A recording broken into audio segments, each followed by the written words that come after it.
ಇದು ಕುಂದಾಪುರ ತಾಲೂಕಿನ ಪಂಚಗಂಗಾವಳಿಯ ತಟದಲ್ಲಿರುವ ಸಣ್ಣ ಗ್ರಾಮ ಉಪ್ಪಿನಕುದ್ರು. ತಾವು ನೋಡ್ತಾ ಇರುವುದು ಶ್ರೀ ಬೇಡರಕೋಟೆಗೆ ಬೊಬ್ಬರೆ ದೇವಸ್ಥಾನ ಉಪ್ಪಿನಕುದ್ರು. ಹಲವಾರು ವರ್ಷಗಳಿಂದ ಶ್ರೀ ಬೊಬ್ಬರೆ ದೇವರು ಇಲ್ಲಿ ನೆಲೆ ನಿಂತು ಆಗಮಿಸಿದ ಎಲ್ಲ ಭಕ್ತಾಭಿಮಾನಿಗಳ ಕಷ್ಟಗಳನ್ನ ಕಾರ್ಪಣ್ಯಗಳನ್ನ ದೂರ ಮಾಡಿ ಅನುಗ್ರಹಿಸ್ತಾ ಇದ್ದಾನೆ. ಈಗ ನಿರಂತರವಾಗಿ 15 ವರ್ಷಗಳಿಂದ ಇಲ್ಲಿ ವರ್ಧಂತೋತ್ಸವ ಕಾರ್ಯಕ್ರಮ ಭಕ್ತರ ಒಂದು ಕೋರಿಕೆಯಂತೆ ಈಡೇರಿ ಬರ್ತಾ ಇದೆ. ನೂತನವಾದ ಭವ್ಯವಾದ ಶಿಲಾಮಯ ದೇಗುಲವನ್ನ ನಾವು ಲೋಕಾರ್ಪಣೆ ಮಾಡಿದ್ದೇವೆ. ಈ ವರ್ಷ ನೂತನವಾದ ಸ್ವಾಗತ ಗೋಪುರವನ್ನ ಕೂಡ ನಾವು ಶ್ರೀ ದೇವರಿಗೆ ಸಮರ್ಪಿಸಿದ್ದೇವೆ. ಈ ಎಲ್ಲ ಕಾರ್ಯಕ್ರಮದ ಮುಖ್ಯ ರೂವಾರಿಯಾಗಿ ನಮ್ಮೂರಿನ ಹೆಮ್ಮೆಯ ಸುಪುತ್ರರಾದ ಶ್ರೀಯುತ ರಾಜೇಶ್ ಕಾರಂತ್ರವರು ತಮ್ಮ ನೇತೃತ್ವವನ್ನು ವಹಿಸಿಕೊಂಡು ಊರಿನ ಎಲ್ಲ ದೇವಸ್ಥಾನ ದೇವಾಲಯಗಳನ್ನು ಅಭಿವೃದ್ಧಿ ಮಾಡ್ತಾ ಬಂದಿದ್ದಾರೆ. ಆ ನಿಟ್ಟಿನಲ್ಲಿ ಈ ಒಂದು ಬೊಬ್ಬರೆ ದೇವಸ್ಥಾನಕ್ಕೆ ಬಹಳ ವಿಶಿಷ್ಟವಾದ ಒಂದು ಶಕ್ತಿ ಇದೆ. ದೂರದ ಕುಂದಾಪುರ ಗಂಗೊಳ್ಳಿಯ ಎಲ್ಲ ಚಿಪ್ಪು ಕಾರ್ಮಿಕರು ಹಾಗೂ ಮೀನುಗಾರರಿಗೆ ಸದಾ ಅವರ ಬೆನ್ನೆಲುಬಾಗಿ ನಿಂತು ಮಳೆಗಾಲದಲ್ಲಿ ಅವರು ಮೀನುಗಾರಿಕೆ ಹೋಗುವಾಗ ಅವರಿಗೆ ಸದಾ ಕಾಯುತ್ತಾ ಇರ್ತಾನೆ. ಹಾಗೆ ನಮ್ಮೂರಿನ ಎಲ್ಲ ಯಾವುದೇ ಕಷ್ಟ ಕಾರ್ಪಣ್ಯ ಬಂದರೂ ಕೂಡ ನಮ್ಮೊಂದಿಗೆ ಅನುಗ್ರಹ ನೀಡ್ತಾನೆ. ಬೇಡರಕೋಟೆಗೆ ಬೊಬ್ಬರೆ ದೈವವು ನೀರಿನ ಒಂದು ಹಲಗೆಯಲ್ಲಿ ಇಲ್ಲಿಗೆ ಬಂದಿದ್ದು ಹಲವಾರು ವರ್ಷಗಳಿಂದ ಇಲ್ಲಿ ನೆಲೆ ನಿಂತಿದ್ದಾನೆ. ಈಗ ನಾವು 16ನೇ ವರ್ಷದ ವರ್ಧಂತೋತ್ಸವ ಕಾರ್ಯಕ್ರಮ ಬಹಳ ವಿಜೃಂಭಣೆಯಿಂದ ಈ ವರ್ಷ ಆಚರಿಸ್ತಾ ಇದ್ದೇವೆ. ಸುಮಾರು 3,000ಕ್ಕೂ ಮಿಕ್ಕಿ ಭಕ್ತಾಭಿಮಾನಿಗಳು ಆಗಮಿಸಿದ್ದಾರೆ. ಈಗ ಈ ಕಡೆ ಅನ್ನದಾನದ ಕಾರ್ಯಕ್ರಮ ನೆರವೇರ್ತಾ ಇದೆ. ಎಲ್ಲ ಭಕ್ತಾಭಿಮಾನಿಗಳ ಒಂದು ಸಹಕಾರದಿಂದ ಬಹಳ ವಿಜೃಂಭಣೆಯಾಗಿ ನಾವು ಕಾರ್ಯಕ್ರಮವನ್ನ ನಡೆಸ್ತಾ ಬಂದಿದ್ದೇವೆ. ಮುಂದಿನ ದಿನಗಳಲ್ಲಿ ಇನ್ನಷ್ಟು ಅಭಿವೃದ್ಧಿ ಕಾರ್ಯಕ್ರಮಗಳನ್ನ ಈ ಬೊಬ್ಬರೆ ದೇವಸ್ಥಾನದಲ್ಲಿ ನಾವು ಮಾಡ್ಲಿಕ್ಕಿದ್ದೇವೆ. ನಿಮ್ಮೆಲ್ಲರ ಸಹಕಾರಗಳನ್ನ ಮತ್ತೊಮ್ಮೆ ಬೇಡ್ತಾ ದೂರದ ದೇಶ ಹಾಗೂ ವಿದೇಶಗಳಲ್ಲಿರುವ ಎಲ್ಲ ಭಕ್ತಾಭಿಮಾನಿಗಳಿಗೆ ಶ್ರೀ ದೇವರು ಸಕಲ ಇಷ್ಟಾರ್ಥಗಳನ್ನ ನೆರವೇರಿಸಿ ಅಂತ ಶ್ರೀ ದೇವರಲ್ಲಿ ಪ್ರಾರ್ಥಿಸ್ತಾ ಈ ಒಂದು ವಿಡಿಯೋವನ್ನು ಮಾಡಿದ ನಿಮ್ಮ ಚಾನೆಲ್ನವರಿಗೂ ಕೂಡ ದೇವರು ಒಳ್ಳೇದ್ ಮಾಡ್ಲಿ ಅಂತ ಹಾರೈಸ್ತಾ ಅವಕಾಶಕ್ಕಾಗಿ ಧನ್ಯವಾದ ಅರ್ಪಿಸ್ತೇನೆ.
ಕಾರ್ಯಕ್ರಮವನ್ನು ಯಶಸ್ವಿಗೊಳಿಸಬೇಕಾಗಿ ತಮ್ಮಲ್ಲಿ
रे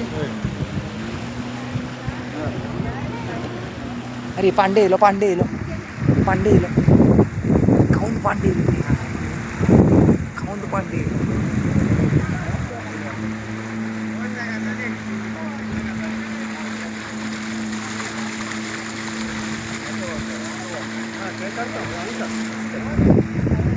तू गेलो